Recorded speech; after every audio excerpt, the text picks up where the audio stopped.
waxaa jiray nin lagu magacaabo Juxa. Juxa waxa uu deganaa degmo taas oo ay xagga koonfureed kaga tiilay bad, xagga galbeedna ay kaga tiilay webi. Juxa waxa uu ahaa nin faqiir ah, waxa uu haystay hal sac.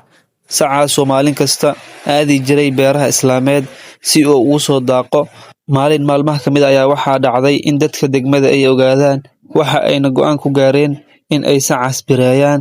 Waa ayna bireeyeen. Juxa markii uu ogaaday, maqaarkii ayuu gaday, waxa uuna tuuladii ku soo laabtay asigoo lacag iyo dahab tiro badan wata. Dadkiina waa ay weydiiyeen oo dahabkii ayuu tusay ayaga. Waxa ayna weydiiyeen meesha uu ka keenay. Waxa uu u sheegay maqaarkii in uu gaday.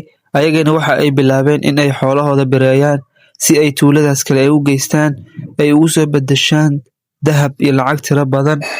Waxay ogaadeen in uu Juxa gaaday, waxayna go'aan ku gaareen in ay badda ku tuuraan. Waxa ayna ku rideen jawaan oo waxa ay geeyeen xeebta.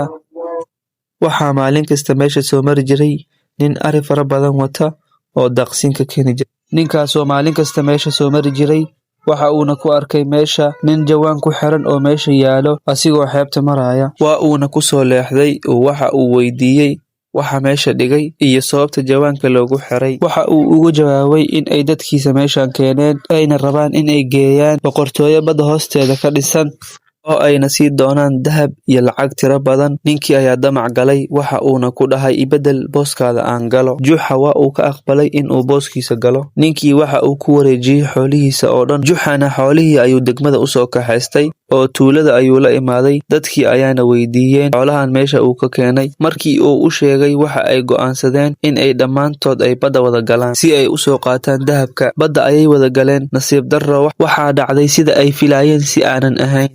Waxa ay ku qarqameen oo ay ku maashoodeen badda. Sidaas ayuuna Juxa uga badiyey oo tuuladii asiga ay gacanta u soo gashay. Maalkoodii, hantidoodii, guryahoodii asiga ayaa qaatay. Sidaas ayuuna ku noqday taajir oo tuuladii oo dhan asiga ayaa maamulo. Sheekadeennuna intaas ayay ku ekeed ee haddii aad ka heshay like noo saar, naguna soo biir adigoo taabanayo subscribe.